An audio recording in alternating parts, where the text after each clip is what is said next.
Hello, in today's video we're going to be talking about empirical formulas. Now, in order to understand what an empirical formula is, we have to remember what our understanding is of molecular formulas. So let's take a simple example. This is an organic chemistry example, which we don't know how to name, but just take my word for it, that ethane has a molecular formula of C2H6.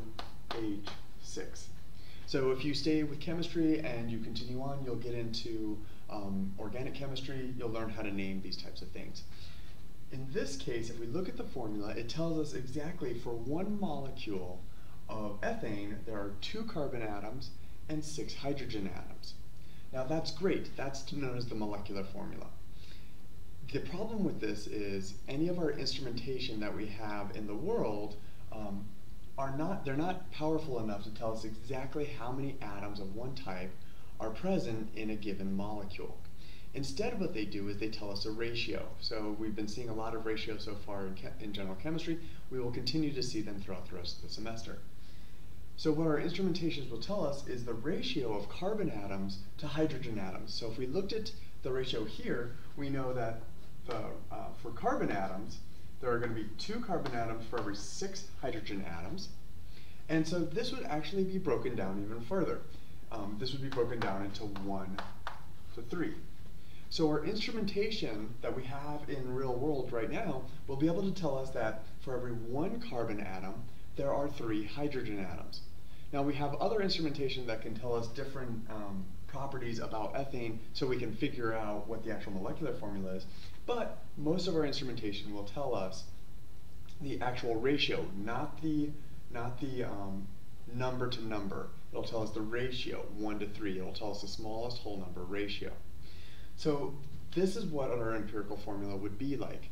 So for here, our molecular formula of ethane, if we convert that into the empirical formula, that would be taking the molecular formula and reducing it to its smallest whole numbers.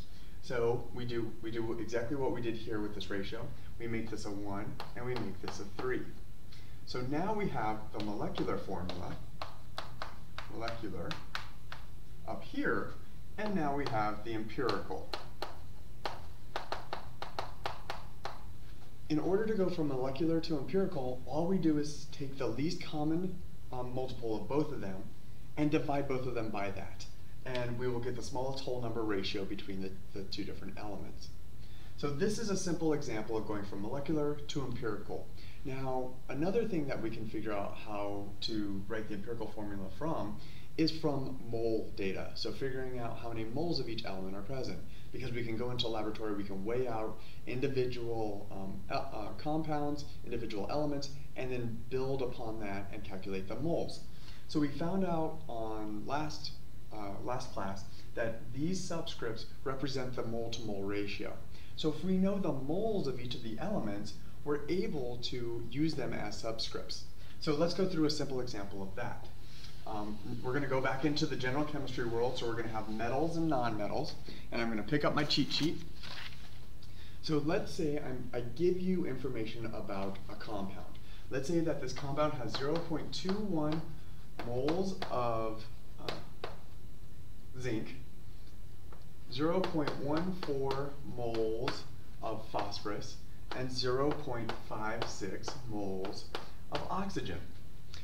This is our mole data.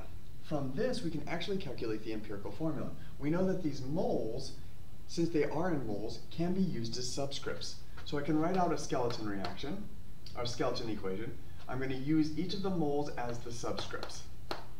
So 0.21 for zinc, phosphorus is going to be 0.14, and oxygen is going to be 0.56.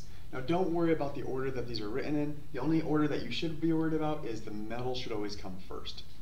Great. This does not look like a pretty formula in my mind.